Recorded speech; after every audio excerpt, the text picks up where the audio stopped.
So Russell Wilson is not going to be a Denver Bronco in 2024. Could the Commanders potentially go out and sign him this offseason? I'll answer that question on today's edition of the Commanders Report, as well as my thoughts on Washington moving up in the 2024 draft order with this last loss against the San Francisco 49ers here in Week 17. But before I get into today's Commanders rumors, do me a favor, click that subscribe button right now because this is going to be a huge offseason for the Washington Commanders. Ron Rivera is going to get fired here in less than a week. I know. I can't believe it's almost finally here, guys. We're almost ready to go on that head coaching search. Whenever they hire a new head coach, we'll have a video for you guys. And then it looks like they're going to get a new quarterback this offseason. We're going to have a video whenever that happens. And then, they got the most cap space out of anybody in the NFL. They've got a bunch of draft picks at the top of the draft this year. It's going to be a loaded offseason when it comes to Commanders news. They might even change their team name this year. So whatever happens this offseason, we got you covered. So do me a favor, click that subscribe button right now if you love Washington football.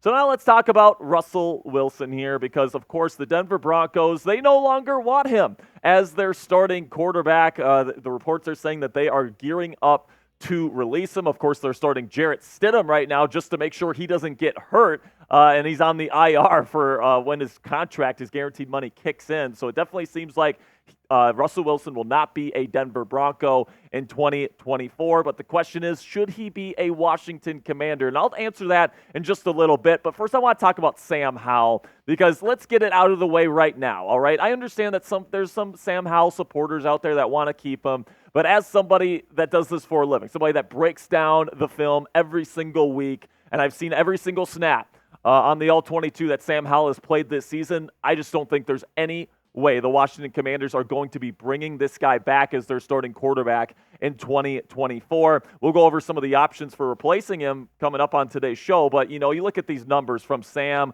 over the last 6 games, just not good enough whatsoever. 3 touchdowns to 10 interceptions. Are you freaking kidding me? 168 yards passing per game. That is just not good enough whatsoever. That quarterback rating right there, by the way, 54.3. One of the worst in the National Football League over that time frame among starters. And then, you cut that in half over the last 3 games, and it's even worse. That completion percentage dips below 45%. Seriously, 60% is the benchmark for starting quarterbacks in this league, guys. He's 15 points below that figure. He's only averaging about 100 yards passing per game. And, of course, that interception to touchdown ratio, not good whatsoever. The quarterback rating has dipped even lower than it has been over the last 6 games. Sam Howell is desperately struggling right now. And when Jacoby Brissett came in with the same offensive line and the same weapons and the same offensive structure, he looked amazing. So I really don't think Sam Howell's going to be the guy here in Washington.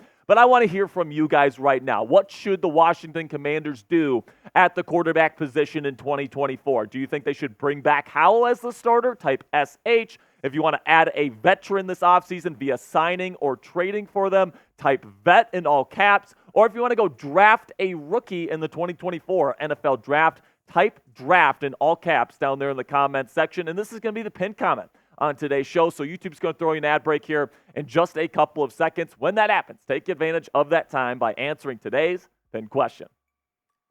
So if Sam Howell's not the guy, is Russell Wilson really the answer that Washington Commanders fans are looking for at the quarterback position? Well, let's break down the numbers here for Russell Wilson here in 2023. And honestly, I understand that Russell's one of those guys in the league where the narrative is he's just a terrible quarterback, but that's just not really what the tape and what the stat line shows. 66.4% completion percentage isn't actually all that bad. Over 200 yards passing. The touchdown to interception ratio is actually pretty darn good, and the quarterback rating at 98.0 is actually pretty decent for an NFL starter. Now, there's definitely no doubt about it. Russell Wilson is not the MVP caliber quarterback that he once was with the Seattle Seahawks back there in 2019 and 2020, where he was putting up 30, 40 touchdowns. He was getting quarterback ratings above 105 every single year. And even that final year in Seattle, he looked good enough for the Broncos to trade as much as they did for him and pay him that massive contract that they're going to be on the hook for when they eventually release him or trade him. I think they're going to try to trade him. But if you're the Washington Commanders, this is all I'll say about Russell Wilson, okay? You do not trade for Russell Wilson on his current contract point blank, period. He's got 5 years left. I mean, the cap hits are just astronomical on this guy's contract over the next half decade, and there's no way that the play that he's been putting on the field, which is like average to slightly below average starter numbers, is justifiably a good thing for the team that takes on this contract, right? So next year, it's not that bad. 25.4 is manageable, but after that, it balloons up to 45 plus million for the next 2 years, and then over 53 million for the final 2 years. So I just don't think it's a good investment for any team to trade for Russell Wilson, and it's definitely looking like the Denver Broncos are going to have to cut Russell Wilson if they want to get rid of him this offseason, and the reports are that they're willing to do that. Now, they're going to have to take on a ton of dead cap over the next half decade in order to do so, but it seems like they're willing to cut bait with Russell Wilson and take on that penalty and kind of cut their losses while they're down here in order to get him out of their building. Now, coming up here, there's still the question on whether or not the Commanders should sign Russell Wilson in free agency on a team-friendly deal if and when he's cut by the Denver Broncos. I'll let you know my thoughts on that potential possibility here in just a second. But first, let's have a word from our sponsor at PrizePicks. Go to prizepicks.com/CLNS and use our code CLNS for a first deposit match up to $100 today. If you're looking for a way to spice up your game days this NFL season, going into the playoffs here in a couple of weeks, get started with Prize Picks today. Prize Picks is a skill-based, real money daily fantasy sports game. And you might be asking yourselves, Jack, how does this work? Well, here's how you play. You pick 2 to 6 players, and if they'll go for more or less than their Prize Picks projection, you can even win up to 25 times your money on any entry. So here's a couple of entries that I'm looking at here, some projections that I'm looking at for this weekend's game against the Dallas Cowboys. Right now, they don't really have much on the Commanders because we don't know whether Sam Howell or Jacoby Brissett will start. But when it comes to the Cowboys, I'm going to take the less on Dak Prescott passing yards and the less on CeeDee Lamb receiving yards because F the Cowboys. Check it out now at prizepicks.com/CLNS and use our code CLNS for a first deposit match up to $100 today. With PrizePicks, it takes less than 60 seconds to make your picks. To get started right now, go to prizepicks.com/CLNS and use our code CLNS for a first deposit match up to $100 today. So for me, guys, I would rather draft a quarterback than sign Russell Wilson. Now, Russ might be looking to sign a $10 million contract on a one-year deal to kind of prove that he's still a legitimate NFL starter with a team next year. And that, from a financial standpoint, makes sense for the Commanders. I just think that there's so many really good quarterback prospects in this year's draft class. You're bringing in a new head coach that you can start over with, hopefully an offensive mind to help develop a new starting quarterback. And honestly, this is probably a 2-year rebuild here in Washington, so you have time to develop a rookie quarterback for the future so you can set the foundation for success here in Washington. So let's talk about my top 4 quarterback draft targets on my list currently. Number 1 on my list, you guys know this, it is Caleb Williams. And honestly, when I watch the film, when I read the reports coming out of USC, I just don't really understand why people don't think this guy's the number 1 quarterback in this draft class, if not for the last decade coming into the league. I mean, this guy's on-field production is absolutely unmatched. I mean, when you look at the pocket passing, he plays with pristine footwork, can get through a full field progression read, throws with pinpoint accuracy, and he's got the playmaking instincts that you look at from guys like Aaron Rodgers, Patrick Mahomes, Kyler Murray, those guys where they can feel the pocket, get outside the pocket, and then make plays with their legs outside as a scrambler, not only as a scrambler, but as a rusher as well. Caleb Williams is the most complete package that we have ever seen from a quarterback prospect, and I know people like to talk about, oh, well, he's a douchebag, or, whatever the case may be when it comes to his personality. Oh, he cries on his mom's shoulder after a game. If you've ever been in an NFL locker room or a college football locker room after a big loss, everybody's crying, all right? When Dan Campbell cried, everyone said this guy loves football. When Caleb Williams cries, people are saying he's a crybaby.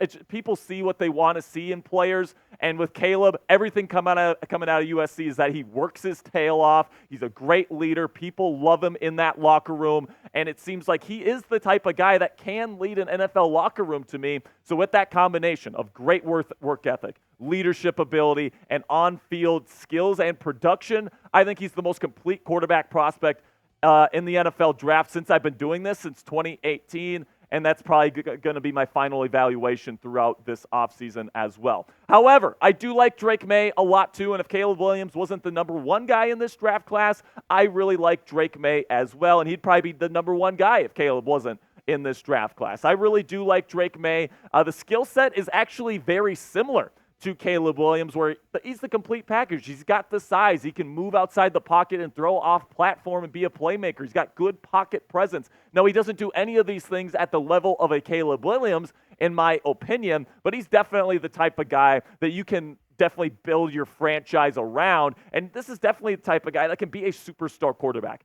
at the National Football League level and lead a team to multiple Super Bowls one day. I really like Drake Maye. If you decide, right now the Commanders are sitting number 2 in the draft order. If you decide that, the difference between Caleb Maye and Drake Maye and Caleb Williams isn't all that much and you want to stay put and take Drake Maye instead of trading up for Caleb Williams, I actually think that's a pretty decent idea, and Drake Maye would be just fine with me. However, I also like Jayden Daniels as well out of LSU, obviously Heisman Trophy winner this year. Now with Daniels, I think it's going to take a little bit more time for him to develop, whereas I can see Caleb Williams and Drake Maye reasonably have success in their first year as a starter in the league right away, especially given the right circumstances around them.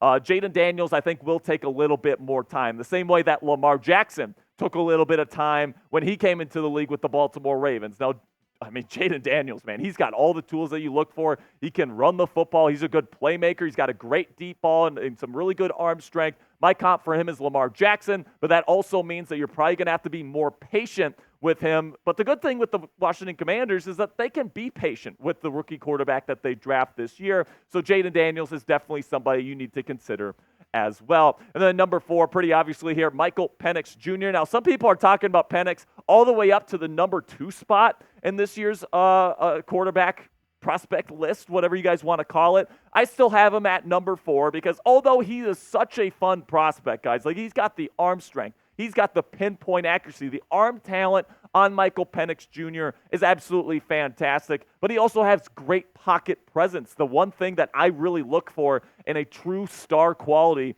at this position at the NFL level, because if you can feel pressure, you can move in the pocket, you can escape pressure, that's a huge, huge, huge skill set that can make the difference in the National Football League and can make the difference between winning and losing football games. And Michael Penix has that, guys, but let's just face it, he's got some red flags. For a 6th-year starter in college football, the mental processing isn't necessarily where I'd want it to be. Lots of times he gets locked in on one guy, and I really want to see a little bit of progression there. Now, it's not impossible for him to progress in that way, but then he also has all of the injury issues that he's had throughout his career. I think the medical aspect of this whole draft process will be big for Michael Penix Jr., and because I don't know any of that right now, I have to put him at number 4 on my list. So you take a look at the stat comparisons here in 2023 between these quarterbacks. Right now, Jayden Daniels had the highest completion percentage, right? He had the Michael Penix right now has the most passing yards, but again, he has played one more game. And then the touchdown to interception ratio. All of these guys are really good, all right? Jayden Daniels, obviously the Heisman Trophy winner, has the most impressive stats this season. But really, any one of these 4 guys, I think, could absolutely be a star quarterback in this league one day. I think all of these guys will probably end up going in the top 10 of the 2024 NFL Draft. But if you're asking me for my money, Caleb Williams is the best. But if the Commanders want to stay put and take Drake Maye number 2 overall, I'd be perfectly okay with that as well. Now let me know, who is your guy down there in the comment section? Who's the quarterback prospect that you like? If you agree with me and think Caleb Williams is a generational talent, type CW. If you like Drake Maye, type DM. If you like Jayden Daniels, type JD. Or if you like Michael Penix Jr., especially after that awesome performance against Texas in the semifinal last night, type MP down there in the comment section. That'll be it for today's edition of the Commanders Report. Thank you guys so much for sticking around to the very end of today's show. Again, make sure you click that subscribe button if you enjoyed today's video. You want to see more of our content here throughout the 2024 offseason. Do me a favor, click that subscribe button right now.